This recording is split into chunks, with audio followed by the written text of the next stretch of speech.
Bonjour et merci d'être là. Mardi prochain, à l'Olympia, le groupe californien Eagles of Death Metal se produira. Il viendra terminer le concert qu'il avait donné et qui s'était interrompu tragiquement au Bataclan le 13 novembre. Les invités de Thé au Café, ils ont un point commun aujourd'hui. Ils ont tous vu leur vie basculer ce soir-là, dans cette salle. Comment se relever? Comment vivre après un attentat? Nina, 15 ans, Barthélemy, 17 ans, Mélissa, 30 ans, étaient présents au Bataclan le 13 novembre dernier. Magali et Ruben y ont été blessés. Tous sont rescapés. Ils ont accepté, 3 mois après, de se confier. Aurélie, elle, a perdu Mathieu, son compagnon et père de ses enfants. Quant à Colette Bonivard, elle a été blessée lors de l'attentat de la rue de Rennes, en 1986. Son témoignage, 30 ans après. Enfin, Carole Damiani. Elle est psychologue et s'investit auprès des victimes. Bonjour Nina. Bonjour. Bonjour Barthélemy. Bonjour. Tous les deux, vous sortez ensemble depuis quelques mois. Vous avez un amour très grand pour la musique. Vous êtes au conservatoire. Oui. Hein, et puis vous avez une formation. Je jouais dans un groupe. Vous étiez au Bataclan. C'était le 13 novembre au soir. Au bout d'une demi-heure de concert, vous étiez dans la fosse. Qu'est-ce qui s'est passé? Entre deux morceaux, enfin à la fin d'un morceau, des bruits qui ressemblent, enfin tous les gens qui étaient là sont d'accord pour dire que ça ressemblait à des pétards en fait. Et puis très vite quand on a commencé à voir tout le monde se jeter par terre dans un mouvement de panique, on a compris que c'était pas des pétards. Il y a eu un vent de panique immédiat? Un quart de seconde d'étonnement et puis après panique totale. Vous êtes resté tapis au sol durant 2 heures. Oui. Et qu'est-ce qui s'est passé durant ces 2 heures? Qu'est-ce que vous aviez eu en tête? La peur tout de suite? Pas forcément la peur, parce que sur le moment, on comprend vraiment pas du tout ce qui se passe, parce que c'est pas quelque chose qui nous arrive. Enfin, on peut vraiment pas, on peut pas se projeter dans la situation ni rien. Du coup, c'est complètement vide en fait, parce qu'il y a beaucoup de choses qui sont mélangées entre la peur, enfin, l'étonnement, la colère, tout ça qui est mélangé en même temps, ça fait un grand vide. Du coup. Par quelle phase vous êtes passés tous les deux? Je pense beaucoup un peu de déni en fait. On n'y croit pas, c'est faux, ça peut pas arriver. C'est pas vrai quoi. Vous étiez côte à côte? Ouais. Oui. On est restés l'un sur l'autre pendant les 2 heures. Et voilà l'incompréhension. Et puis on peut pas y croire. Et puis on est bien obligé d'y croire. On voit les choses qu'on voit et après, on attend, on flippe, c'est clair, et on n'attend qu'une chose, c'est qu'on attend quand ça va s'arrêter. On passe son temps à se demander ça. Les terroristes étaient proches de vous? Ils étaient à l'entrée et nous on était vraiment au milieu de la salle, donc. Alors, je sais pas, vous les avez vus? Une dizaine de mètres. Oui, on les a vus. Oui, on les a vus. Vous avez des images d'eux? Enfin, moi de un, surtout en particulier. Donc, super clair, une image très claire de sa tête. Enfin, en fait, ça s'estompe avec le temps, mais. Comment était-il? Il était chauve avec des lunettes. Et j'ai parfaitement sa tête, non mais complètement normale, mais quand même avec une arme dans les mains. Mais il avait, enfin, je sais pas, normal. C'est ça qui est très particulier, c'est qu'en fait, on voit des gens normaux, mais avec des pistolets, des fusils dans les mains. Kalachnikov. Ils ont tiré dans votre direction? Oui. Comment allez-vous tous les deux? Comment vous vous sentez aujourd'hui? Globalement, ça va, mais en fait, le fait que, on se rend compte que la vie, au final, continue partout. Tout a changé, mais en même temps, rien n'a changé du tout. Et d'un côté, c'est rassurant, mais de l'autre, c'est effrayant de se dire que, après ça, les gens continuent comme si de rien n'était. Mais il y a du pour et du contre. C'est-à-dire que d'un côté, on se dit, oui, la vie continue, c'est pas 3 types, une organisation de cinglés avec des fusils qui vont venir changer toute notre existence. Mais d'un autre côté, c'est vrai que ça fait bizarre de voir que rien n'a changé, alors que il s'est quand même passé. Qu'est-ce que vous voudriez voir changer? Plus d'amour en fait, vis-à-vis des gens. Tout le monde poursuit son existence avec ses pensées égoïstes, ses pensées Mais même nous, enfin, voilà, on continue de vivre et qu'au final, enfin, il faudrait être capable de se rendre compte que ça doit quand même réveiller quelque chose. De profond, dans la société. Ouais. Et une envie de s'entraider. C'est plus fraternel. Mm. Tous les deux, vous irez mardi au concert. Oui. Vous avez fait ce choix-là. Hein. Ouais. Vous n'avez pas hésité. Si, on a hésité Si. pendant longtemps. En fait, Enfin, c'est surtout moi qui avais très peur. Parce que je me disais que forcément, s'il y avait le même concert, le même groupe, les mêmes gens, il allait forcément se repasser la même chose. Dans ma tête, c'était clair qu'ils allaient essayer de réattaquer. Mais après, j'ai pris un peu de recul. Enfin, les gens m'ont dit, m'ont rassuré, mais en disant mais t'inquiète pas, c'est pas possible, tout ça. Et donc du coup, maintenant, j'ai vraiment hâte de ce concert, vraiment. Qu'est-ce que vous en attendez? Je crois que j'en entends beaucoup quand même. J'ai un peu l'impression que ça va mettre un peu fin à toutes les craintes que j'ai par rapport au terrorisme en général. Parce que avant de vivre un truc comme ça, je crains pas forcément de me faire attaquer par des terroristes, mais bon, maintenant, oui, en fait, c'est une peur qui existe. Vous vous sentez en insécurité?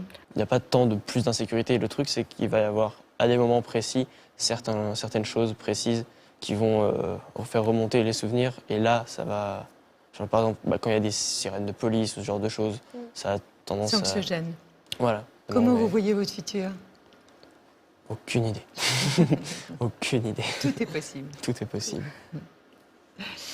Merci beaucoup à tous les deux. D'autres personnes étaient aussi au Bataclan ce soir-là. Ils ont été blessés. Notamment, c'est Magali et Ruben. Ils ont 33 ans. Ils ont tous les deux été blessés à la jambe. Ils sont actuellement en rééducation. Et Philippe Aiguepers et Anne-Rousse Leblanc les ont rencontrés. Ils ont accepté aussi de témoigner.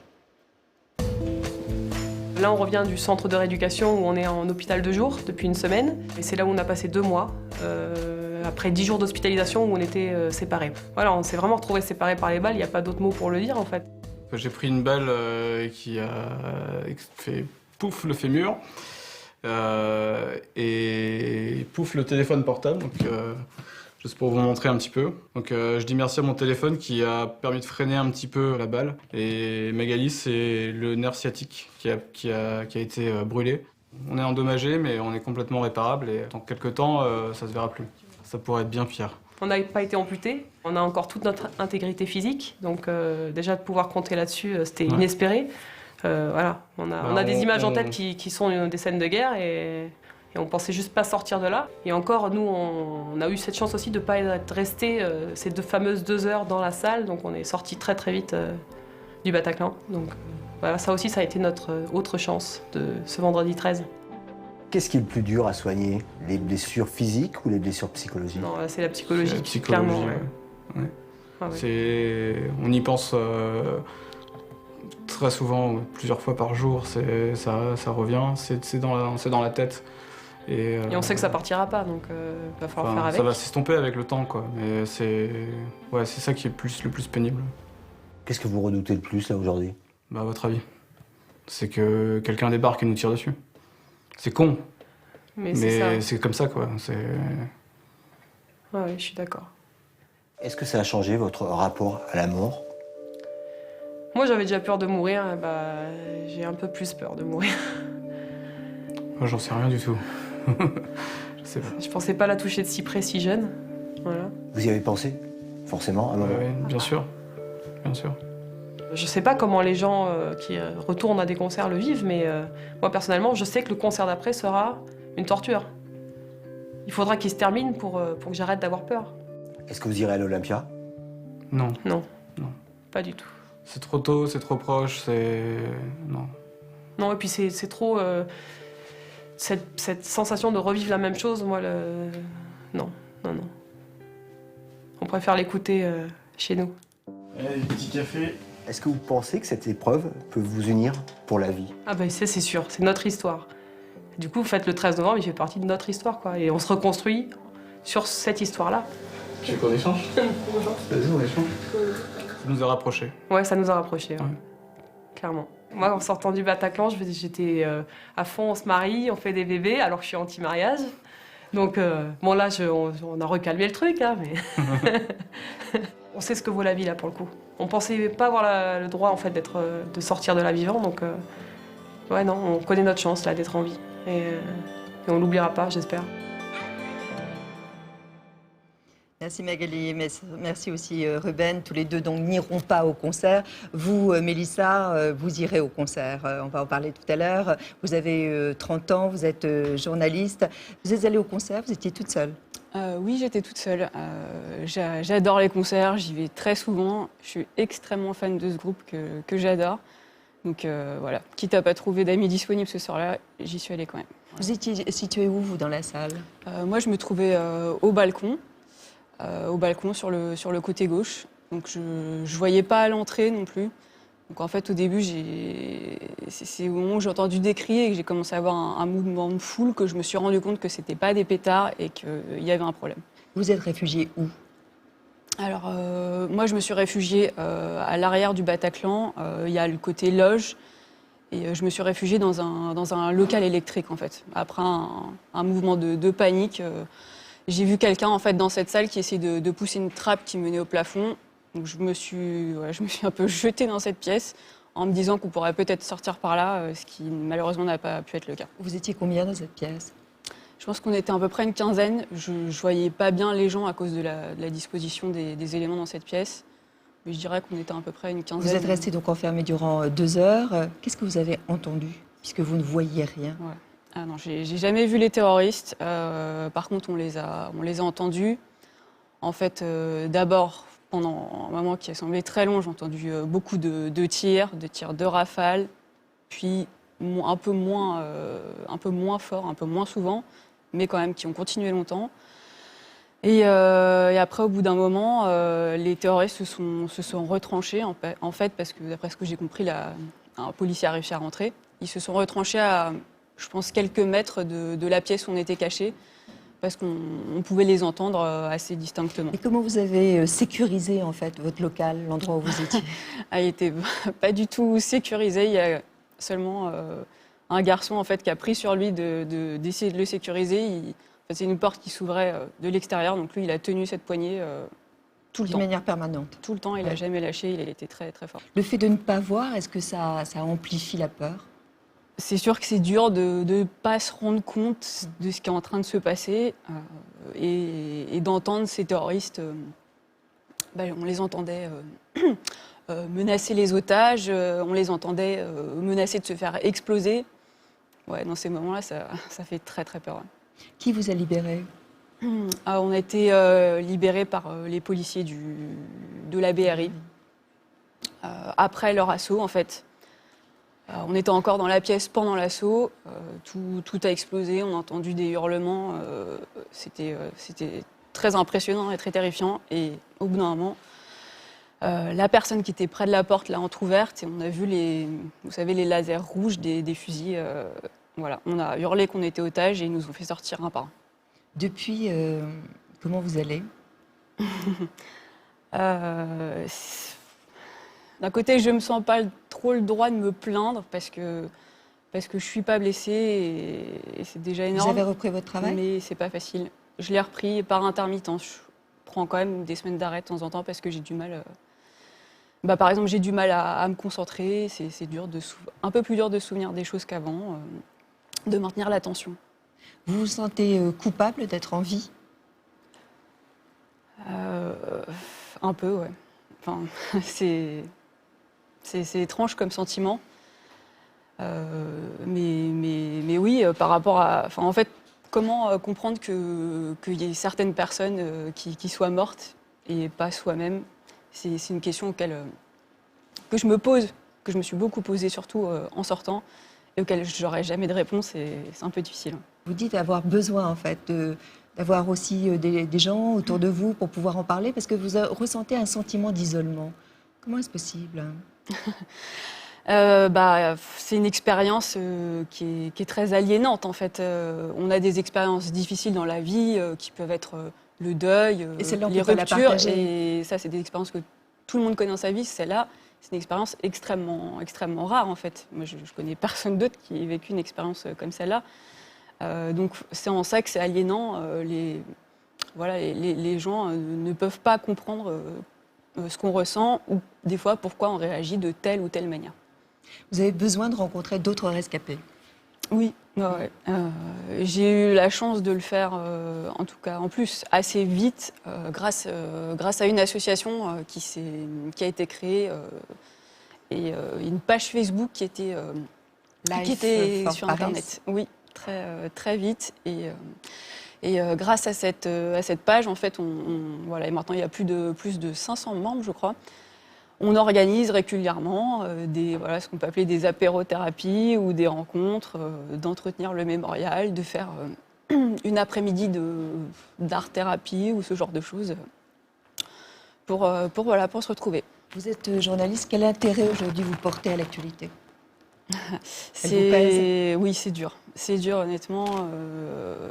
Par exemple, la semaine où il y a eu toutes les commémorations pour les attentats de Charlie Hebdo, de l'Hypercacher, de revoir toutes ces images, d'entendre aussi tous ces bruits de sirènes, ces bruits de Kalachnikov, c'est très pesant.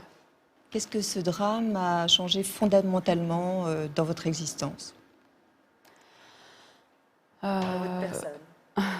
Un besoin, je pense, je ressens un besoin de changement. C'est un peu tôt encore, je ne sais pas encore de quelle manière, vers quoi me tourner précisément. Mais j'ai envie d'améliorer ma vie, clairement. Ouais. De moins reporter les choses, de m'améliorer de plein de manières différentes. De vivre le moment présent aussi ? Aussi, ouais. Ouais. Merci beaucoup. Je voudrais qu'on regarde ensemble ce reportage. Comment vit-on, après de nombreuses années, en ayant été victime aussi d'un attentat ? Mais c'était il y a 30 ans, c'était en 1986, c'était rue de Rennes, sur le trottoir de ce fameux magasin Tati. Et c'est Colette Bonivard, qui a été gravement blessée lors de cet attentat. Elle travaillait dans la publicité, elle avait à l'époque 35 ans, et Philippe Goeppers et Pierre Cousset ont recueilli son témoignage. L'instant même de l'attentat, votre vie bascule. Sa vie à elle a basculé le 17 septembre 1986. Colette Bonivard se rend à un rendez-vous professionnel rue de Rennes à Paris lorsqu'une bombe explose devant le magasin Tati. 7 morts, 55 blessés et pour elle, un corps meurtri et toute une vie à reconstruire. J'ai vu que j'avais la moitié de la jambe arrachée et malheureusement, ça a été une vision d'horreur autour de moi. Quand on est une jeune femme de 35 ans, qu'est-ce qui est le plus dur à accepter ? D'avoir peur de ne plus jamais marcher et de perdre de la féminité. On comprend qu'on ne marchera plus comme avant, ça on le comprend en rééducation.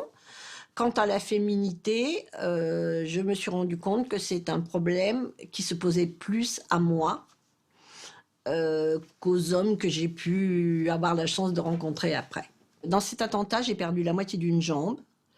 Et bien sûr que malheureusement, j'ai plus de 80% d'invalidité. Donc, des séquelles et des douleurs, j'en ai encore. Vous avez repris le travail ? Ben non. Il y a un pan de vie qui est totalement terminé. Je peux encore rire, m'amuser et tout, mais quand il s'agissait 2 ans après de reprendre le travail, et je me suis bien rendu compte que c'était complètement impossible, et physiquement et psychologiquement. Vous allez comment, 30 ans après ? Je vais mieux que je n'aurais pu imaginer. C'est-à-dire chaque fois que j'avais une passion que je perdais, je me débrouillais pour en retrouver une autre. Et moi, jusqu'à ce jour, malgré les douleurs, malgré les larmes, malgré... Chaque fois, je suis tombée et chaque fois, je me suis relevée parce que j'ai pas d'autre choix. Les terroristes ont abîmé le corps de Colette, mais n'ont détruit ni son âme, ni son cœur. Alors le 13 novembre 2015, quand elle découvre l'horreur, comme nous, devant sa télévision, elle n'a qu'une envie. Toute la nuit, j'ai eu ces bras tendus avec l'impression de dire « Mes petits, je vous protège ». Qu'est-ce que vous avez envie de dire à ceux qui ont été blessés au Bataclan ? Révoltez-vous, parce qu'il y a de quoi crier, pleurer. Sachez que toute la France est là et pense à vous et vous aime. Et pour l'instant, ne pensez qu'à vous soigner physiquement et psychologiquement. Le reste, l'acceptation, tout ça viendra après. Dès qu'on peut, la plus grande façon de se soigner soi-même, j'allais dire, c'est de raconter. Si on peut raconter 1 fois, 10 fois, 20 fois, 50 fois ce qu'on a ressenti, à la 50e fois, on se rend compte qu'on peut parler de la scène avec moins d'émotion. Ça aide? Et oui, ça fait partie de la thérapie. Pourquoi vous avez accepté de témoigner aujourd'hui? Parce qu'aujourd'hui, j'ai l'âge des parents. Et si les enfants ne peuvent pas m'entendre aujourd'hui parce que c'est trop dur, pour enlever du désespoir aux parents, pour leur dire que 30 ans après, une victime qui est grièvement blessée peut dire « Bon, j'ai souffert, je souffre encore, mais j'ai eu une vie épanouie. » C'est tout.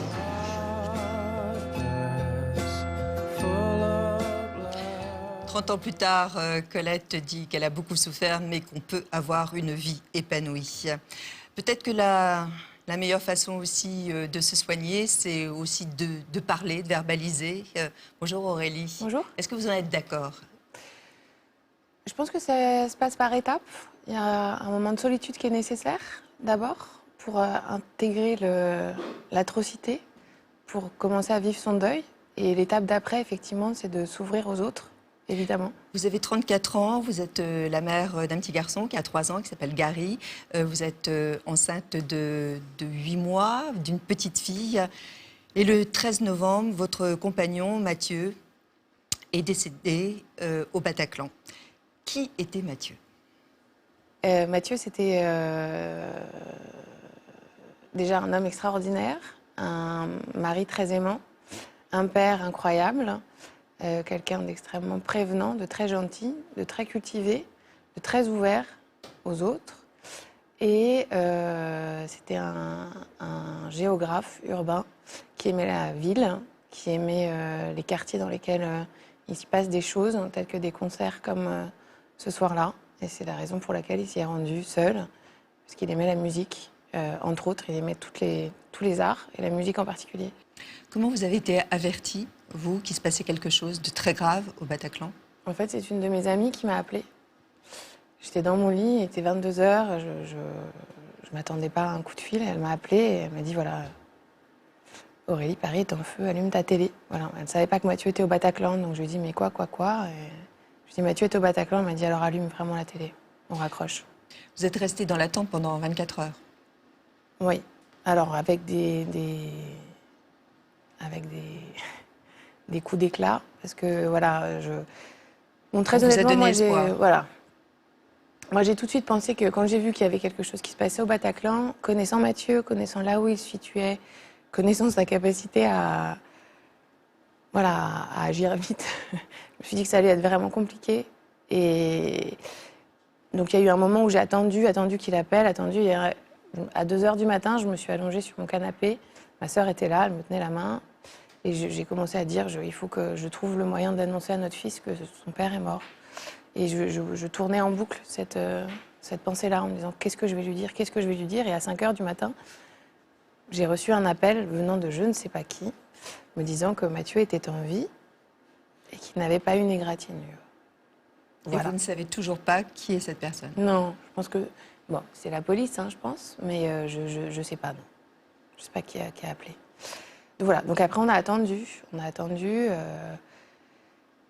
Et comment vous avez appris son décès? J'ai appris son décès le samedi soir à 22h. Ce sont mes amis qui l'ont retrouvé, qui ont appelé mes parents. Qui ont trouvé son nom sur une liste? Oui. C'est-à-dire qu'au bout d'un moment, ils ont arrêté de courir dans les hôpitaux et les centres psychologiques. Ils se sont postés à l'école militaire, où on actualisait la liste tous les quarts d'heure, en fait, et jusqu'au moment où son nom est apparu. Qu'est-ce que vous avez dit à votre fils, Gary? Je lui ai pas dit tout de suite. À l'école militaire, il y avait des psychologues qui étaient là. Donc le dimanche matin, je suis allée à l'école militaire et j'ai été prise en charge. Et on m'a conseillé, voilà. Je suis rentrée chez moi le dimanche midi et je dis que... Il a hurlé pendant une demi-heure. Voilà. Il sait très bien ce que c'est de la mort. En fait, il est jeune pour ça, mais il est passionné par les dinosaures. Donc il sait que les dinosaures, ils sont morts, on les reverra plus jamais. Donc quand je lui ai dit papa est mort, voilà, il a beaucoup pleuré. Et puis au bout d'une demi-heure, il a joué. Enfin, c'est un enfant, donc c'est très compliqué à gérer les émotions qui vont, qui viennent. Aujourd'hui, il parle de son père, il parle de Mathieu. Oui, bien sûr. C'est très important pour moi de le... Il est là, il sera toujours là, ce sera toujours son père, donc moi j'en parle tous les jours, ouais. Alors j'en parle avec parfois un peu de gravité, je lui parle de mon manque, je lui parle de la difficulté de la vie qu'on a, et puis par moments j'en parle de façon très légère pour qu'il continue à vivre avec nous. Vous dites, avec mon fils, on est au boulot. Oui, on travaille dur. On travaille dur. Qu'est-ce que ça signifie? Ça signifie que depuis le 13 novembre, on a en moyenne une montagne à gravir chaque jour et que c'est 2 montagnes différentes parce que j'ai bien compris que moi, je pleure l'homme de ma vie, mon fils pleure son père, sa chair. C'est 2 deuils qui sont différents. Donc il faut qu'on échange, qu'on s'aide, qu'on se serre les coudes, c'est ce que je lui dis. Donc chaque jour est une montagne à gravir, vraiment. Et donc on a vécu toutes les situations et on continue. Enfin, j'imagine que le processus est long, mais on bosse, ouais. Vous avez été très touchée par une vidéo que vous avez découverte sur Internet. Ce sont les orphelins new-yorkais du 11 septembre 2001 qui parlent aux orphelins parisiens du 13 novembre 2015. Keep spreading love.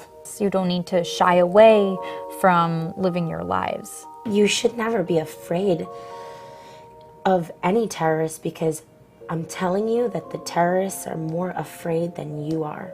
Nobody can imagine what you're going through right now and the emotions going through your heart, but you don't want to live your life with hate, you know? You don't want to live your life in anger. People look at you and they shouldn't see tragedy, they should see hope because you mean so much to society and you're so valuable, and for you to be happy is just what everybody wants to see, and it'll give everybody hope, and that's the best, I think, attack that you can have on a terrorist or a terrorist group or anything, to smile and to show your teeth and to just love life. En quoi cela vous fait du bien? Cette vidéo? En fait, la première réaction d'une mère, c'est de se dire, quand quelque chose arrive de cette façon-là, c'est de se dire, la vie est foutue, la vie de mes enfants est foutue, quoi. Et en fait, il y a eu 2 moments, moi, qui ont été extrêmement importants dans mon parcours. C'est que voilà, j'ai appris le décès de Mathieu le samedi soir. Le lundi matin, j'étais à la maternité, parce que j'avais un rendez-vous, j'y suis allée et j'ai demandé une échographie. Voilà, on m'a fait l'échographie et je l'ai regardée et je me suis dit, bon voilà, c'est la vie. Là, c'est la vie et c'est encore Mathieu. Donc, allez, reste debout. Et ensuite, dans cette vidéo, voilà, je vois de l'espoir, en fait. J'adore cette phrase, quand on vous regarde, on ne doit pas voir la tragédie, on doit voir l'espoir. Voilà. Et ça c'est quelque chose qui a été important pour moi et je suis très bien suivie par un psy qui, assez vite, m'a dit, mais attendez, la vie de votre enfant n'est pas terminée, il va vivre et il va vivre bien. Et ça va aller.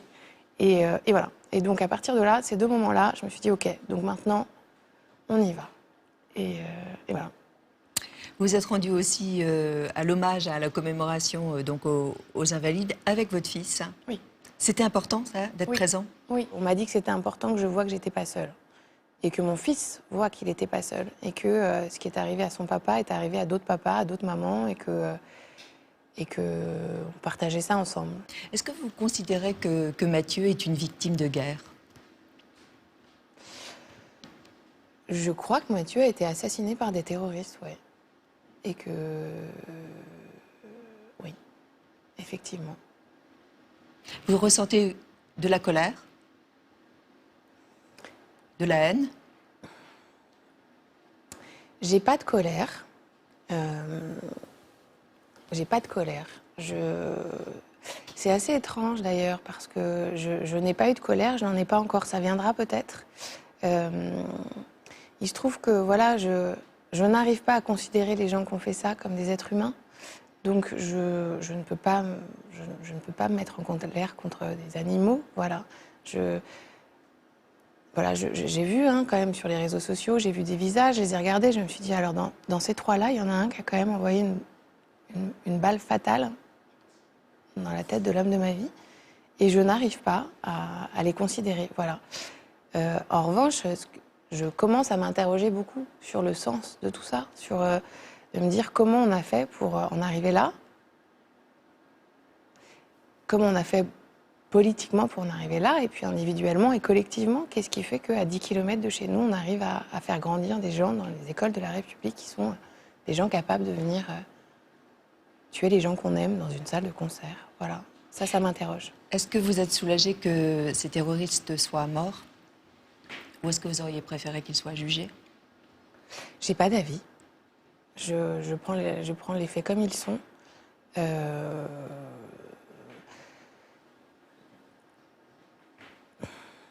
Je suis pas sûre qu'on arrive à tirer quelque chose de ces gens-là, en fait. Donc, je ne suis évidemment pas pour la peine de mort, donc je ne souhaitais pas leur mort. Il se trouve que, voilà, c'est leur sort. Voilà. Vous vous dites chaque jour, Mathieu est mort pour rien?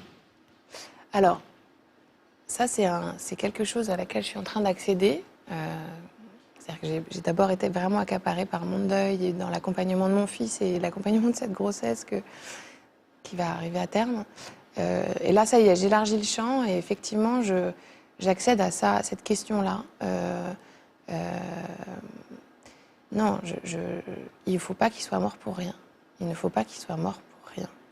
Et donc ça nous amène à un autre volet qui est celui qui est plus politique, qui est celui de l'anticipation de l'événement, de la gestion de la soirée et de ce qu'on va en faire après. Voilà.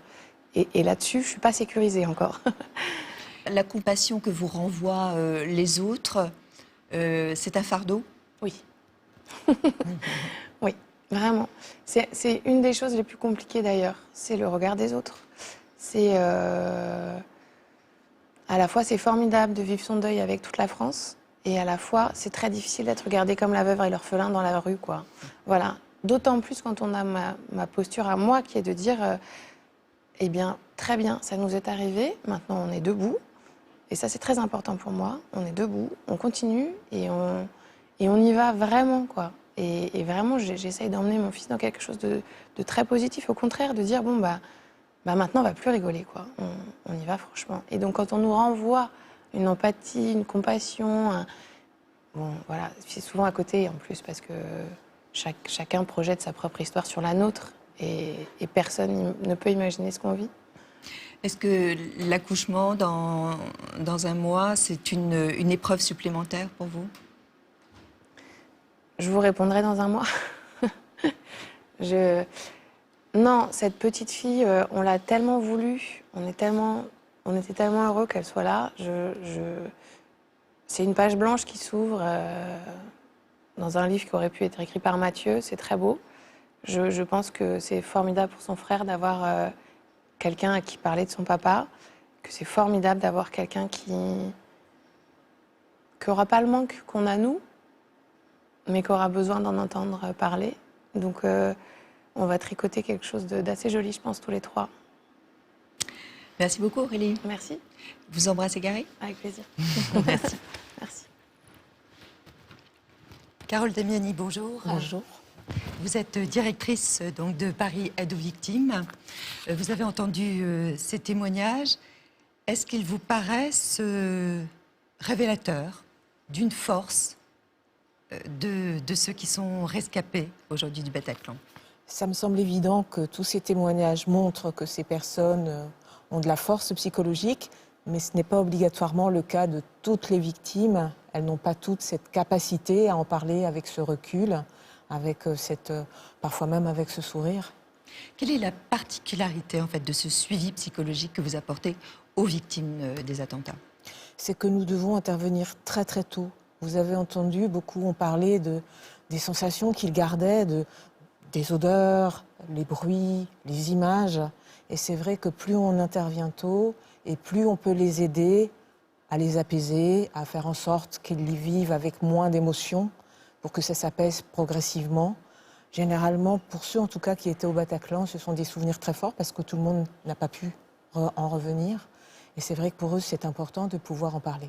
Quelles sont les plaies, les blessures les pires? Elles sont dans le corps ou dans la tête?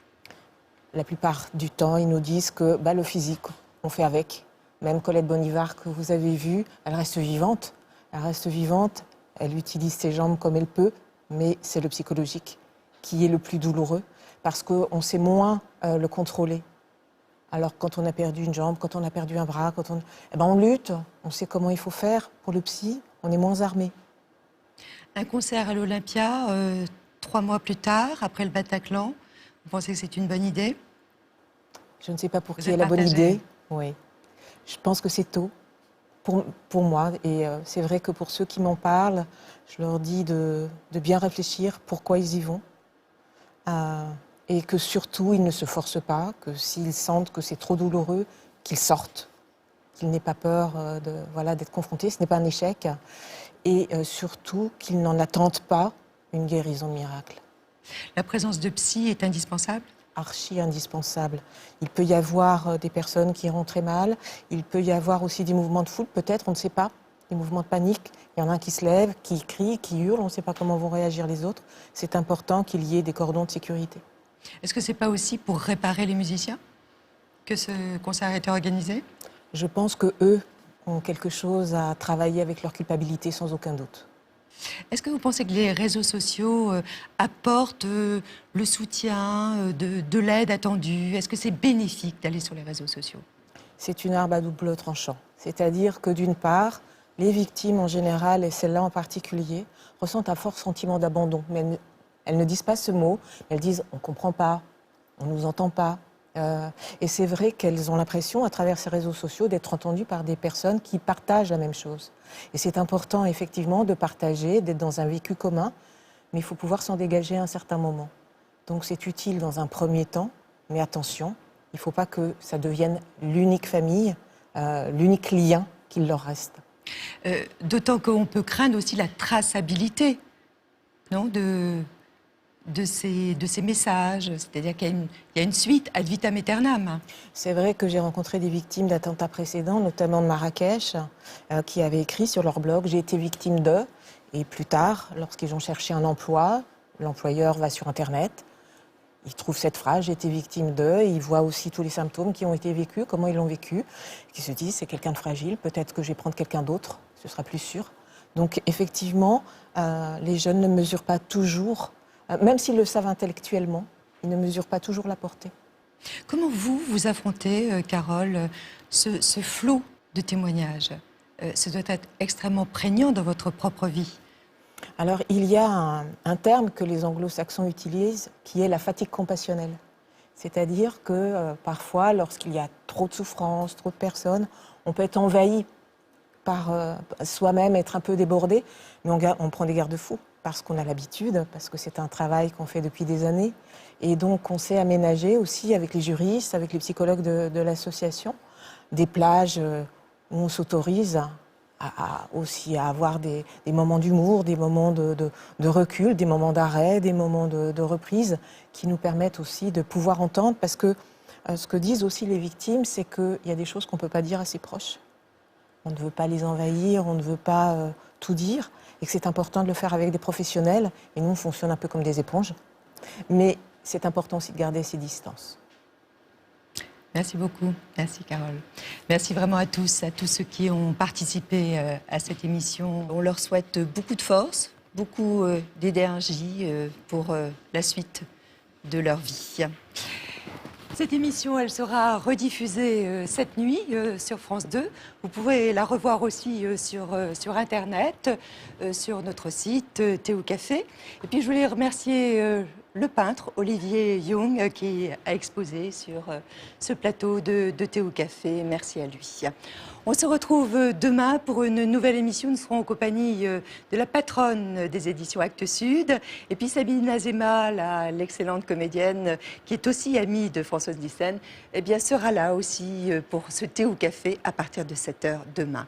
Merci de votre confiance, de votre fidélité. Portez-vous bien et vive la vie.